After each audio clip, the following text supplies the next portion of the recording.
Buenos días, bienvenidas a esta nueva edición del seminario. En esta ocasión tenemos a la doctora Anadia Sicardi, quien antes de empezar me permitiré leer su semblanza. Ella es ingeniera en electrónica por la Universidad Autónoma de San Luis e hizo la maestría aquí en el CIO en el área de espectroscopía Raman, aplicada a la identificación de minerales en piezas arqueológicas. El doctorado lo llevó a cabo en esta misma institución en el área de metrología óptica, enfocándose en el desarrollo de técnicas de perfilometría por proyección de franjas. Participó como investigadora asociada en un proyecto para el desarrollo de un laboratorio de divulgación científica dirigido a niños y jóvenes en el CIO entre 2016 y 2018, donde colaboró en el equipamiento de laboratorio, así como en el diseño e impartición de prácticas de ciencia y tecnología para estudiantes desde nivel primaria hasta preparatoria. Se desempeñó como docente durante 5 años en la Universidad de La Salle, en las licenciaturas de Ingeniería Biomédica e Ingeniería Electrónica. Actualmente realiza una estancia postdoctoral en el CIO, en el campo de la metrología óptica, donde estudia el efecto de color de los objetos digitalizados en sistemas de escaneo 3D óptico. Bienvenida. Hola, ¿está muy fuerte? ¿Se escucha bien? Ok. Bueno, muchas gracias por la invitación. Estoy aquí para pues, platicarles de mi trabajo en esta estancia postdoctoral que me encuentro haciendo ahora.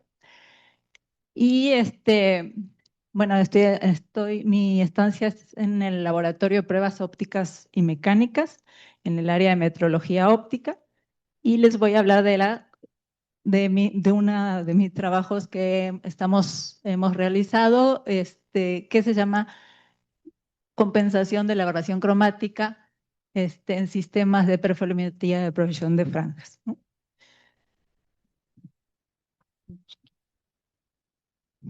Entonces, bueno, aquí les voy a les voy a poner brevemente el contenido para que más o menos ubiquen dónde vamos a estar cuando esté siendo la plática y más o menos que digan, ay, ya le falta poco, ya terminó, ya va a terminar o no. Entonces, primero va a haber una introducción a la técnica de la perfilometría de precisión de franjas. Luego se va a hablar del tema de la aberración cromática en estos sistemas. Se van a hablar de métodos de compensación, se va a hablar del que propusimos nosotros, los resultados y las conclusiones. Entonces, bueno, ¿qué es básicamente la perfilometría de precisión de franjas? Es un método óptico que permite obtener la forma en 3D de un objeto sin contacto con él. A veces, bueno, tenemos técnicas donde sí hay contacto, por ejemplo, como la máquina de medición de coordenadas, que de hecho el laboratorio de metrología dimensional de aquí del CIO cuenta con una, en donde pues hay una agujita que va tocando el objeto y va generando toda una nube de puntos en coordenadas X, Y y Z del objeto y bueno, obtiene una muy buena precisión y exactitud. Pero a veces no podemos o no, por algún motivo no se puede o no se debe tocar el objeto, entonces están todas estas técnicas de escáner ópticos, en donde la idea es que sin tocarlo puede obtener información de él. ¿Qué aplicaciones tiene? Pues bueno, tiene variadas aplicaciones. Está el área de, por ejemplo, en medicina, podemos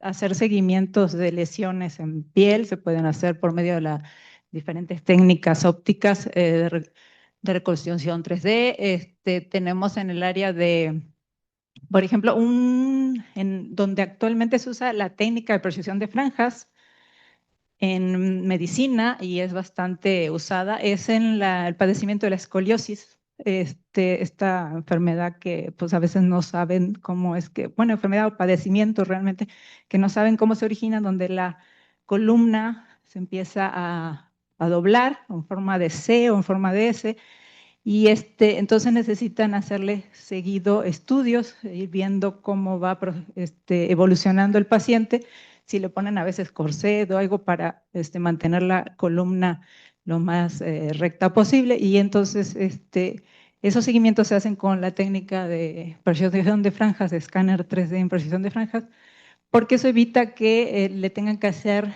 radiografías o que se las hagan más esporádicamente, y con eso evitan la radiación tan frecuente a los pacientes, ¿no? Y con eso miden los ciertos parámetros importantes, ¿no? Entonces, bueno, eso es una de las áreas en donde se utiliza. También se utiliza en el área, en la ingeniería civil, en la parte de estructuras, como podemos ver aquí, podría ser un puente para medir esfuerzos o deformaciones, en el seguimiento de grietas, en la parte industrial para hacer mediciones de piezas, ya sea diseño previo para simulación y verificación de que fuera correcta, y luego para hacerla, fabricarla en gran escala, para hacer medidas de tolerancias, etcétera, ¿no?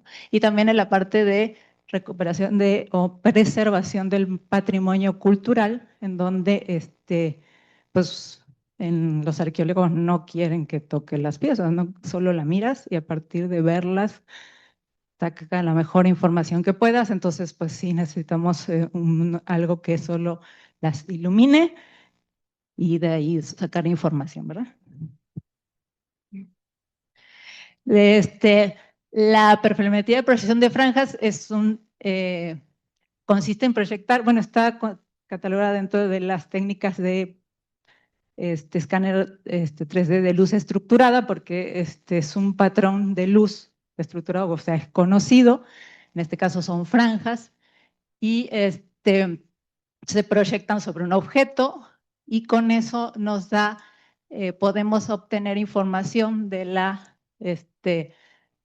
alturas o de la topografía o la forma del objeto. Aquí, por ejemplo, vemos esta pirámide. Está un poco oscuro, pero no sé si se alcanza a ver que al proyectarle franjas, pues cada cara se ve diferente. Las franjas se deformaron diferente para cada cara, y eso, bueno, permitió obtener la forma 3D de la pirámide, ¿no? Bueno, acá tenés una versión generada por inteligencia artificial de cómo vería una proyección de franjas. Pero básicamente, a veces, no sé si han visto a veces carros estacionados, y eso le da una idea más o menos cómo las franjas sí se deforman en función de la forma del objeto. No sé si les toca ver carros estacionados y que a veces hay rejas o barrotes, y entonces le da la luz y proyectan sobre el carro. Y bueno, se ve que las barritas se van deformando, ¿no?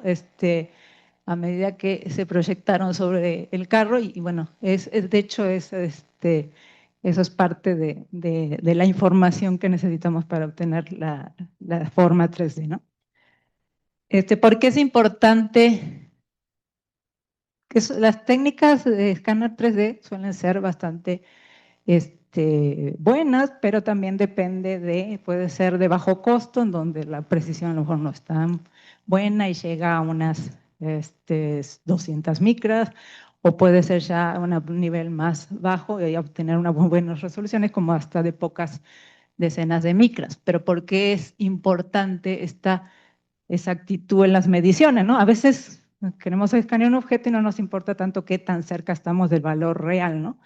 Pero a veces sí, ¿no? ¿En qué condiciones sí son importantes? Pues, por ejemplo, en la industria, en la parte de control de calidad y tolerancias, pues es muy importante que nos acerquemos lo más posible al valor real, ¿no?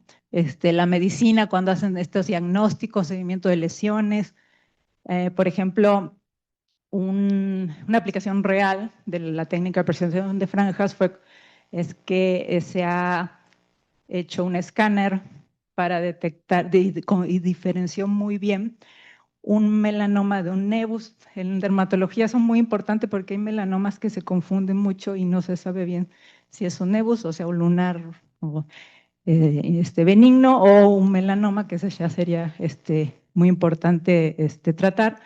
Y a veces algunos sí son muy claras la forma de diferenciarlo, pero a veces no.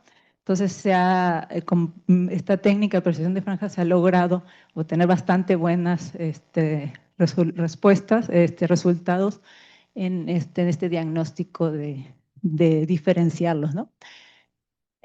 Por ejemplo, en ingeniería, la parte de detección de grietas o deformaciones. En odontología podría ser en diseño de prótesis, para que pues, los dientes, cuando se genera una prótesis dental, pues coincida bien y no tengamos problemas cuando mastiquemos, ¿no? O hagamos, o movamos la mandíbula. Y bueno, como también les comenté en la parte de la conservación digital de patrimonio cultural, que a veces es bueno tener una versión digital por cualquier cosa que le pudiera pasar a la original.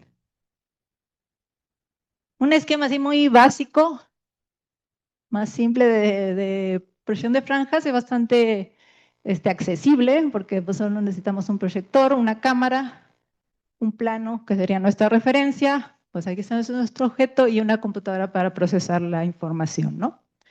Entonces, sería bastante fácil, por eso hay escáneres ópticos basados en esta técnica de muy bajo costo y que se pueden realizar bastante bien.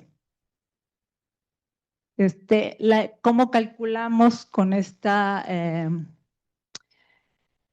arreglo la topografía o la forma del objeto? Bueno, acá va a ver, es una triangulación cámara-proyector, como ya vemos.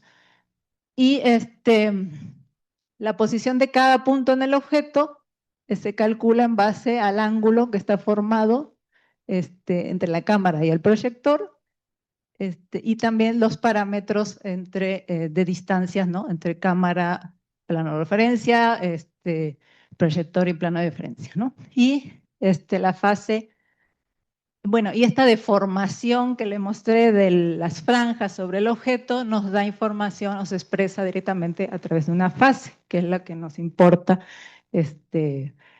para recuperar la forma del objeto. Entonces, las alturas de acá, que voy poniendo cada puntito sería mi altura, donde voy reconstruyendo la forma de mi objeto, está relacionada con el ángulo y con la geometría de mi arreglo, ¿no? Y con la fase del objeto, del cambio digamos que la deformación de estas franjas, ¿no? Matemáticamente, después de hacer muchos cálculos geométricos, de cómo se proyectan las franjas, cómo llega al plano, nos queda esta ecuación, ¿no?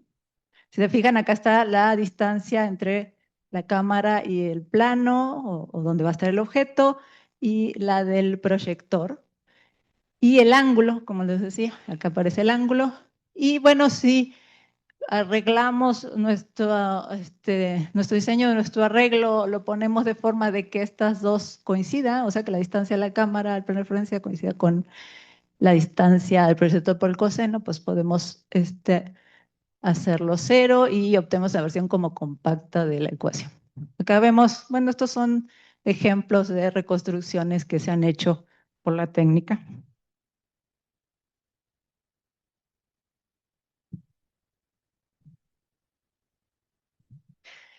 Bueno, como ya vieron que había una fase involucrada para obtener la forma del objeto, ¿cómo obtenemos esa fase? Bueno, básicamente hay dos métodos que son los más utilizados para estos casos, y ese está el método de desplazamiento de fase y el método de transformada de Fourier.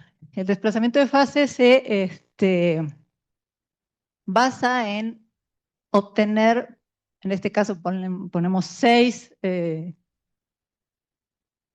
imágenes de mi objeto con las franjas proyectadas, pero las franjas están desplazadas una distancia, bueno, igual para todas en estos casos, y entre que todas las 6 tiene que estar, todo este desplazamiento tiene que caber en un periodo, ¿no? O sea, cuando yo muevo las franjas un periodo, la voy desplazando de modo que entren 6 veces en ese periodo. Ese método nos permite obtener una fase con una alta precisión. Y luego tenemos este otro método que es un método más rápido. Si se fijan acá, pues tuvo que pasar por 6, podría ser menos, se puede hacer para n pasos, como 3 de 3, generalmente mínimo 3, y en cambio acá solo por medio de una sola imagen podemos obtener la fase de nuestro objeto, ¿no? Este es un método obviamente más rápido. Cuando se usa, quiero obtenerlo de forma rápida, pues nos puede convenir pero va a haber, este es más robusto al ruido y este va a presentar problemas en la cuestión de cuando el objeto presenta bordes muy definidos, ¿no? Porque bueno, ahora vamos a ver por qué. Para calcular la fase por medio de desplazamiento de fase o phase shifting, lo que se hace es obtener la ecuación matemática de cada una de estas imágenes o interferogramas y bueno, esta sería la imagen n, que podría ser la 0, la 1, la 2, la 3, la 4 y la 5. Y para calcularlo, pues las ponemos en esta ecuación. Esta sería una generalización para n pasos y con un corrimiento de paso entre interferogramas de 2pi sobre n. O sea, yo divido 2pi entre 6 en este caso y yo voy obteniendo el paso para cada una de los interferogramas y acá obtendría mi fase. Obviamente puedo hacer más pasos, pero más tiempo y también, bueno, sí, puede haber diferentes pues, problemas ahí, identificar de cuántos pasos. Necesito más recursos de la cámara, del procesamiento. Acá tengo un video de más o menos cómo se ve cuando hacemos el desplazamiento. Si se fijan en los extremos, se puede ver cómo pasó solo un periodo de franjas.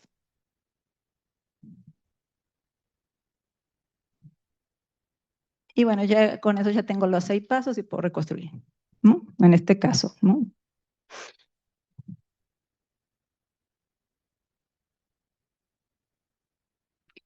En cambio, el método de transformadas de Fourier, lo que hace es, bueno, obtener el mismo interferograma, pero ahora lo que hacemos es pasarlo al espacio de Fourier.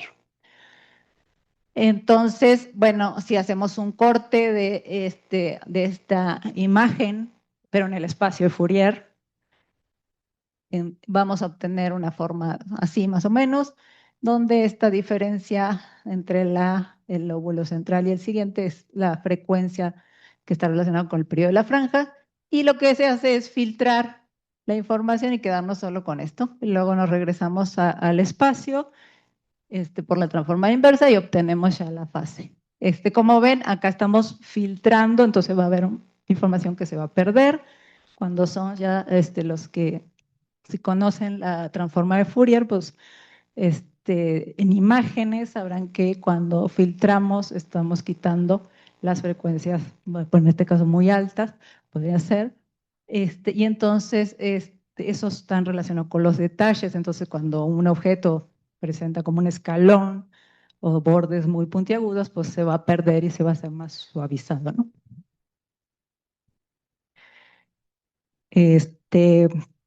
Bueno, cuando no se hacían trabajado con transformada de Fourier en una sola dimensión, pues pasar a 2 dimensiones cuando no está tan difícil.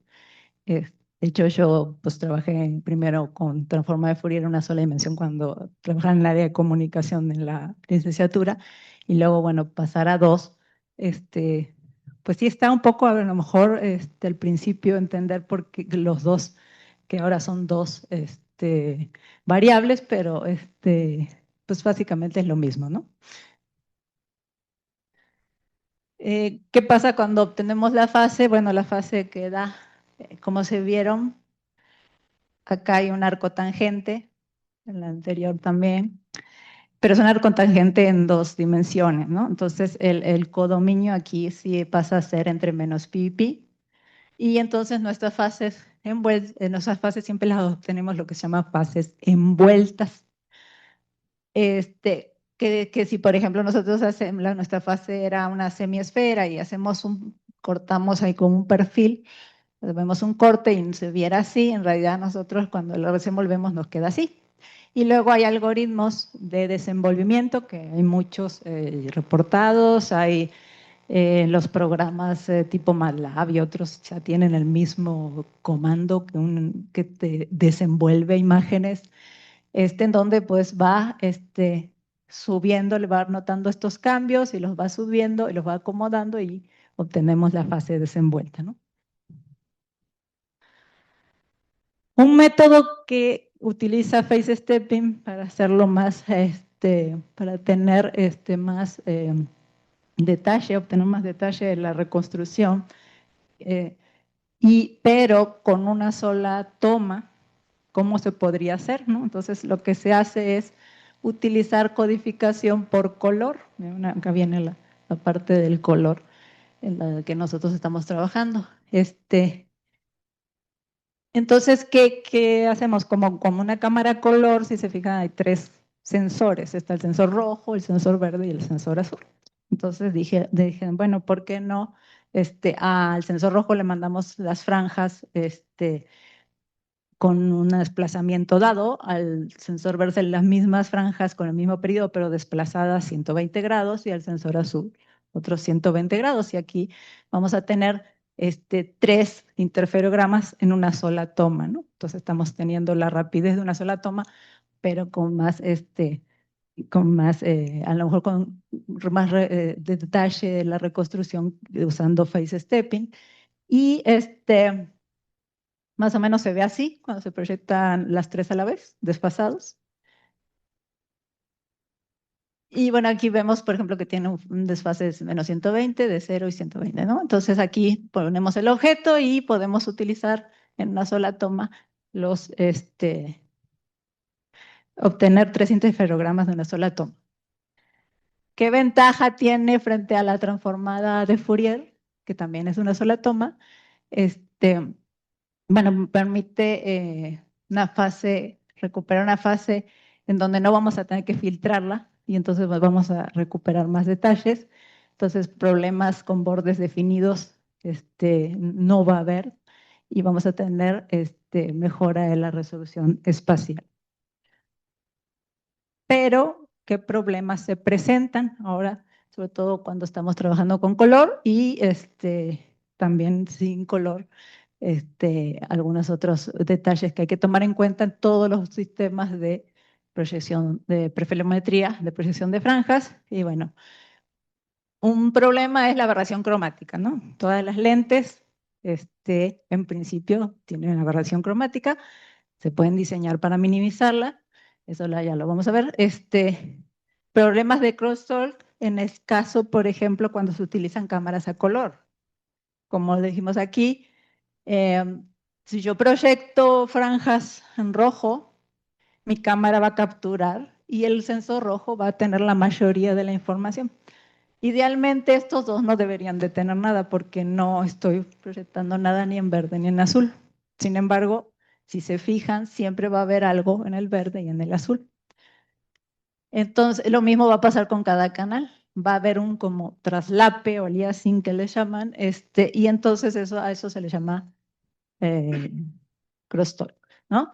También hay ruido, el ruido del mismo sensor, ruido que se puede, de diferentes tipos, y posibles desalineaciones que pueda tener el sistema. Entonces, la técnica, bueno, el sistema o técnica de presión de franjas es muy preciso, o sea, yo lo puedo hacer, repetir, y me va a dar siempre la misma forma, pero a veces, debido a todos estos detalles, podría no ser tan exacto, para mediciones donde se requiera mucha exactitud, ¿no?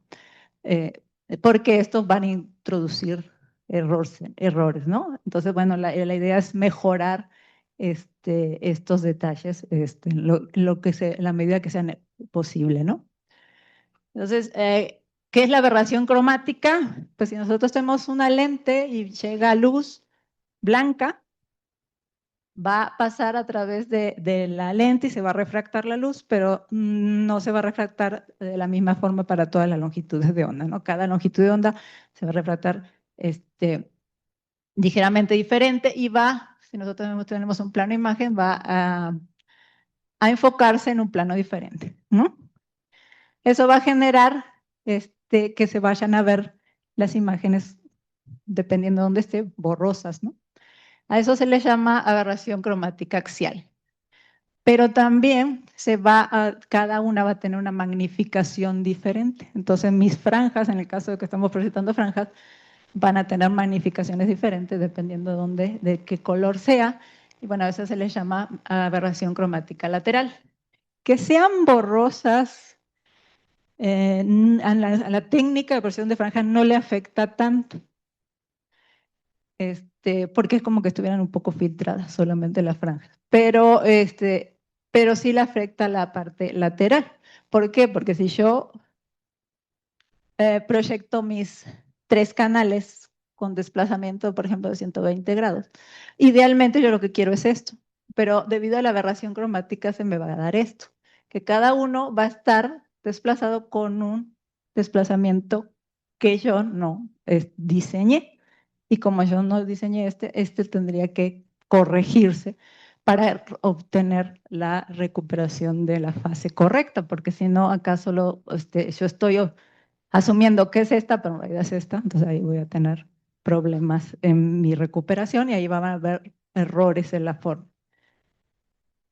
Entonces, ¿cómo se pueden compensar aberraciones cromáticas? Pues hay de dos, básicamente está dividido en dos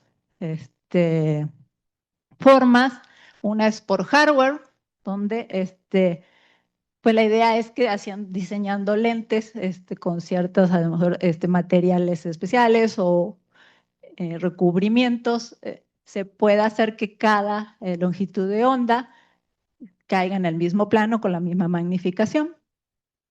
Entonces, estos métodos, bueno, utilizan múltiples lentes, pueden ser dobletes, tripletes, apocromáticos, en donde con eso solucionamos, bueno, minimizamos la aberración cromática. Pero bueno, esto hace que la lente sea más costosa. Si la lente ya está en el laboratorio, pues qué bueno, ¿verdad? Ya lo podemos usar. Pero no siempre está. O a veces hay diseños cuando la lente es de distancia focal variable, pues solo se diseña para una distancia focal dentro del rango de la lente. Y entonces cualquier otra distancia que utilicemos, pues se va a presentar la aberración cromática, ¿no? Entonces, y a veces esto hace que sean más costosas y entonces mejor también está la forma de utilizar métodos por software, ¿no? Aquí lo que hacemos es por métodos matemáticos y procesamiento de imágenes, hacemos coincidir, ¿no?, los focos y la magnificación en cada longitud de onda. Que, como se saben, las cámaras, estas longitudes de onda pues, están discretizadas a el RGB, ¿no? Y con esos colores, pues se ven todos los colores que vemos, ¿no? Bueno, entre los métodos reportados, pues vimos muchos, hay varios, y de los más actuales en el momento donde hicimos el trabajo, era de Chao Chen, Bing Pan, en el 2020, y ellos proponían una forma de corregirla usando, proyectando franjas para calibrar esta aberración cromática y compensarla, de tanto ortogonales, o sea, proyectando franjas verticales y horizontales. Ellos proponían un ajuste geométrico, se iban en una programación matemática bastante compleja, con un alto costo computacional y bastante elaborado, donde tenían que ir, la programación iba a ser píxel a píxel, ¿no? Entonces, cuando las imágenes son grandes, el costo computacional iba a ser bastante grande, ¿no? Ellos lo que hacían era generar lo que se llamaba matriz de desplazamiento, veía qué tanto se desplazaba las franjas del canal rojo y verde con respecto al azul. Ellos utilizaban de referencia al canal azul. Dijeron, bueno, vamos a partir de que el canal azul es la referencia. En realidad se puede usar cualquiera de los tres, pero bueno, ellos utilizaron eso. En en literatura reportada también usaban esas. Usaban como que normalmente usaban más el azul. Y lo que hacían era generar una matriz de desplazamiento de franjas que lo pasaban a píxeles y con eso podían luego corregir esta aberración cromática.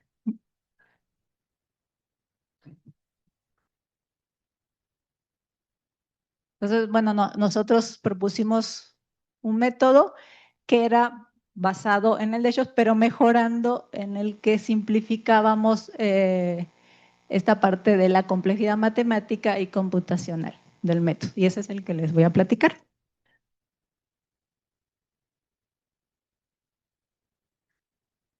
Bueno, con respecto al método que se habían reportado, nosotros evitábamos un cálculo completo de píxel a píxel en la programación, sustituíamos todo este ajuste geométrico y un poco tedioso por relaciones aritméticas más simples, reduciendo así el número de operaciones y modelos complejos.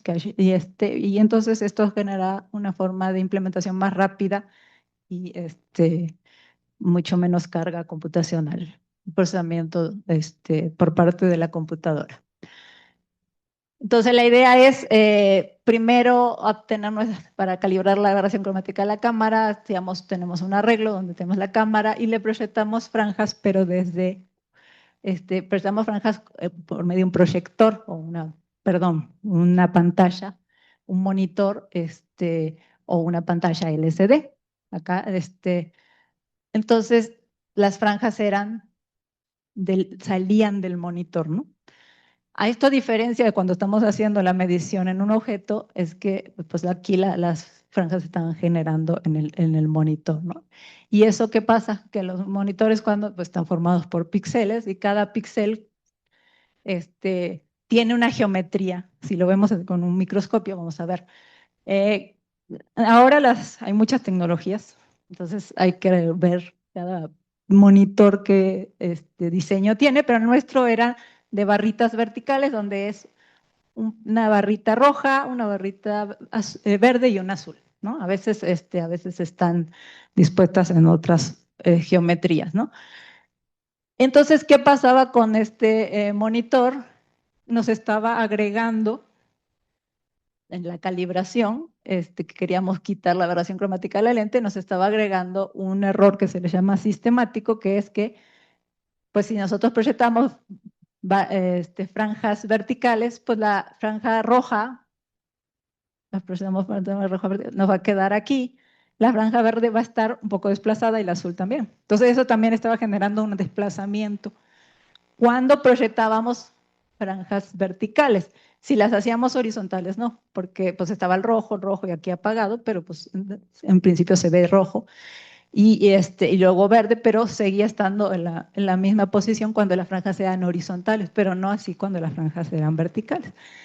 Los autores que reportaban el método que nosotros propusimos la mejora, ellos corregían esto también por software, también en una forma, pues lo incluían dentro de su programación. Y acá lo que nosotros dijimos, bueno, lo que vamos a hacer es algo más simplificado y lo que vamos a hacer es vamos a proyectar siempre franjas horizontales en nuestro monitor, nada más que lo vamos a girar 90 grados, ¿no? Entonces ahí nos evitamos toda, toda esa programación previa y entonces ya ahora no teníamos ese error sistemático y podíamos corregirla todos los desplazamientos que íbamos a tener iba a ser solo de la aberración cromática.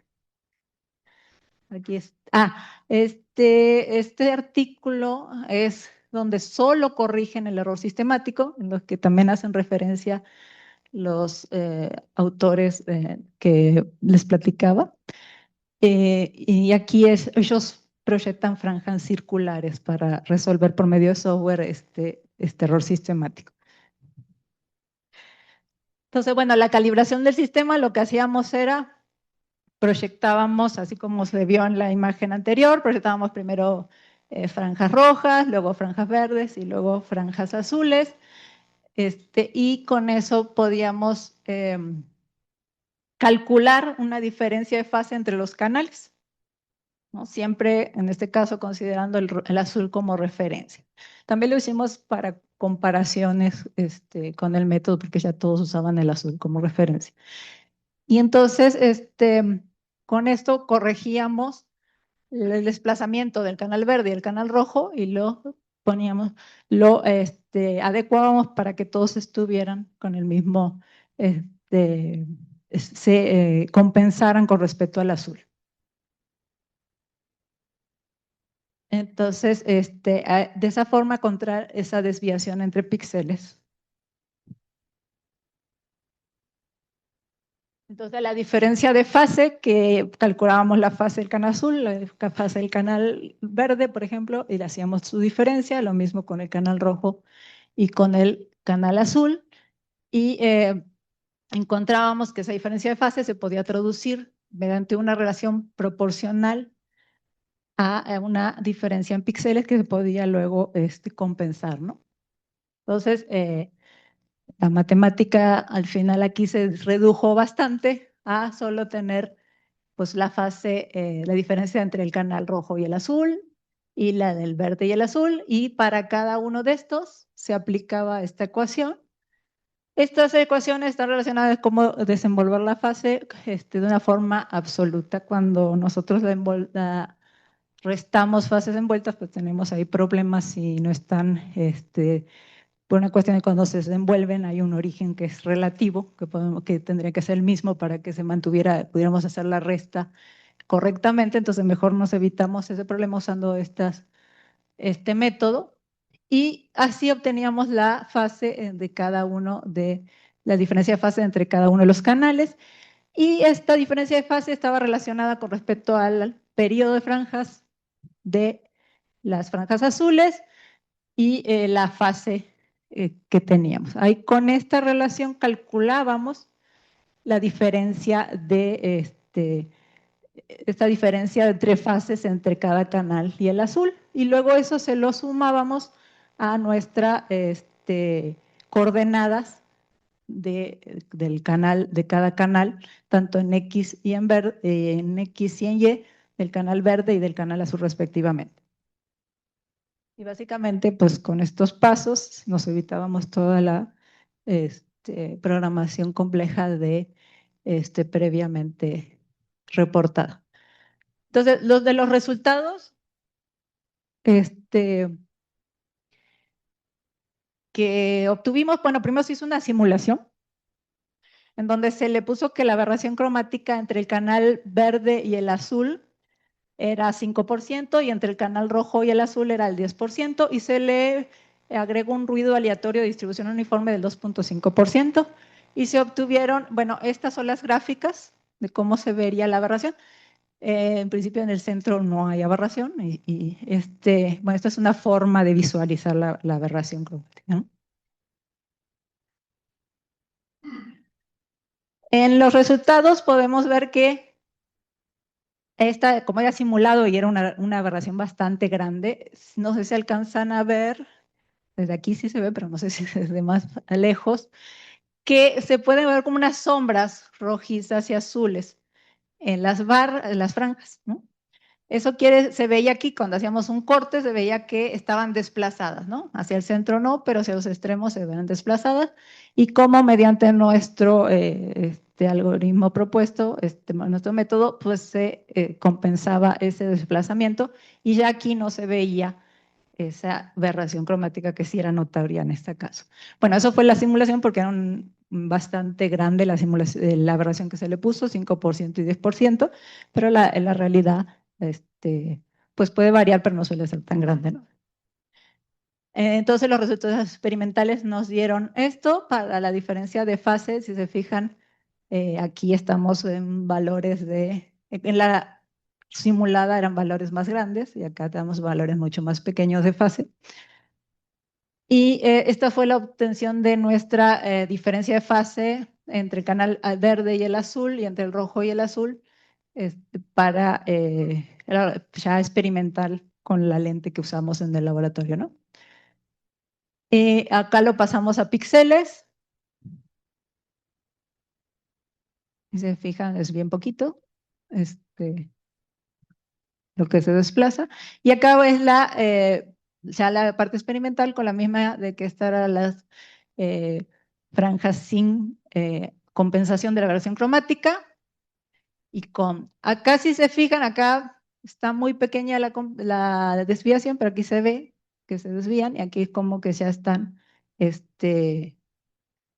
centradas, ¿no? Todas, si hacemos un corte, todas caen, el mínimo coincide y acá los mínimos no coinciden, ¿no? Entonces, el método sí funcionó y sí la compensó, ¿no? Bueno, aquí no hay mucha diferencia a la vista, en la parte experimental. Y bueno, lo que se hizo luego fue compensarla y luego calcular la aberración cromática que tendría con la compensación y pues, va muy baja la fase y es muy pequeña, es ruido, ¿no? Prácticamente.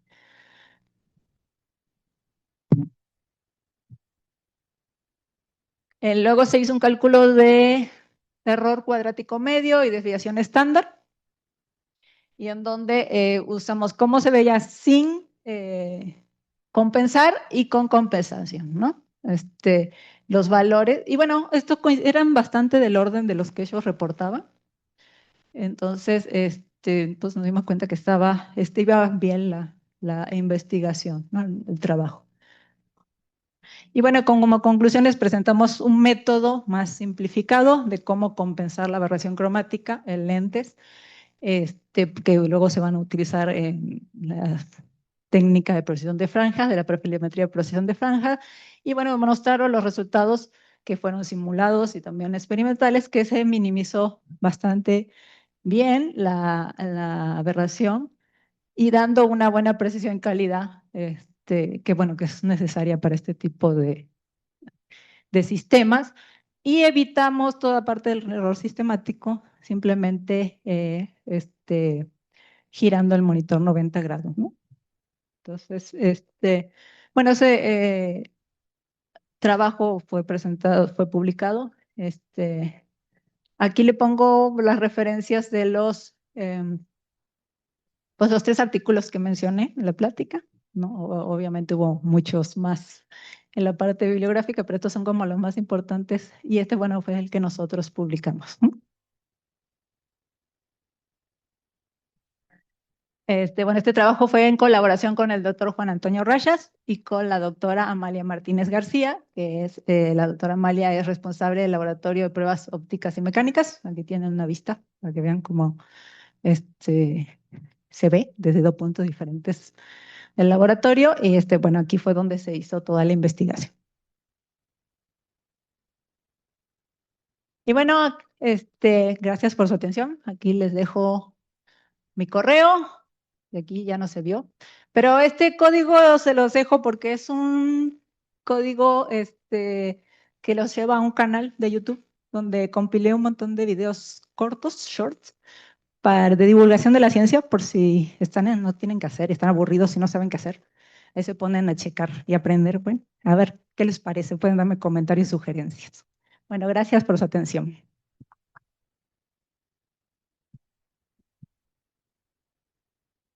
Gracias, doctora, por su interesante charla.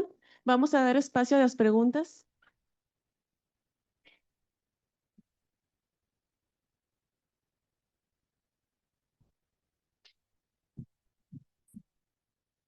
Gracias por la plática, muy interesante y pues sí, muy interesante la solución que se plantean para este problema.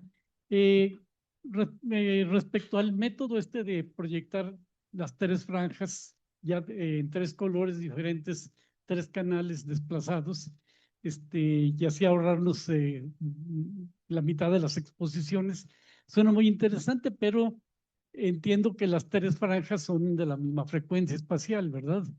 No sé si alguien trabaja utilizar 3 franjas de 3 colores, pero de diferente frecuencia para tener una longitud de onda sintética que permitiera resolver más fácilmente el problema de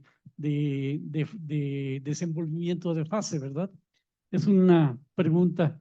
La otra pregunta es, resolver el problema de aberración cromática de los sistemas ópticos. Creo que también hay varias soluciones. La más cara de ellas pues sería utilizar lentes apocromáticas, ¿verdad? Las cuales están corregidas para las 3 longitudes de onda, ¿verdad? Son lentes muy caras, pero pues si realmente vale la pena, pues se puede intentar. La otra es escoger supongo que la proyección de franjas se hace con proyectores de este tipo, ¿verdad?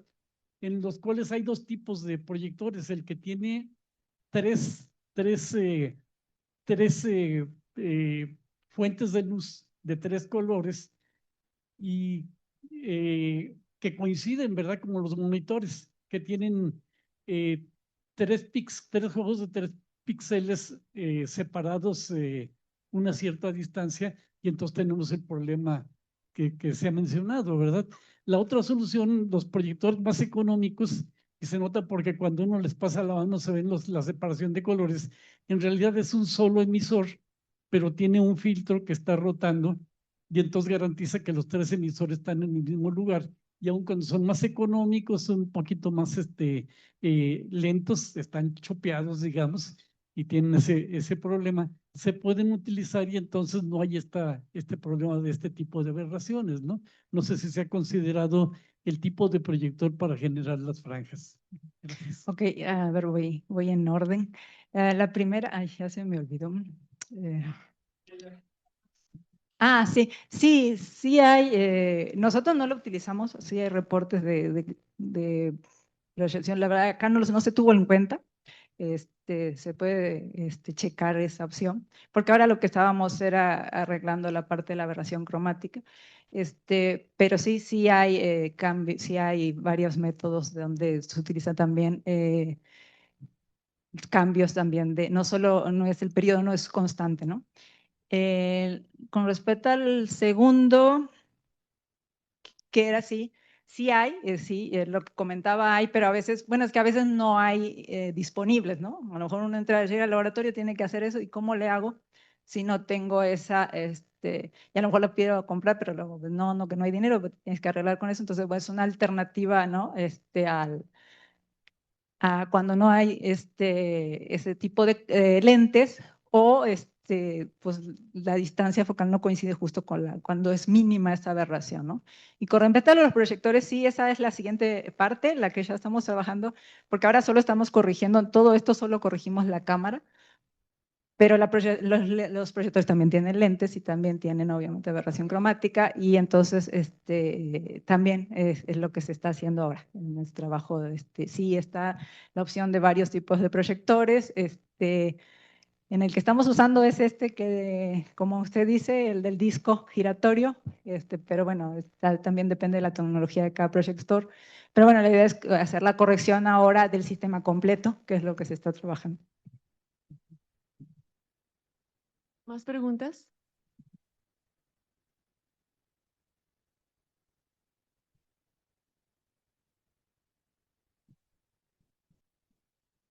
Bueno, si alguien tiene más preguntas, igual también se puede acercar con la doctora al final del seminario. Y me voy a permitir leer la constancia que se le otorga.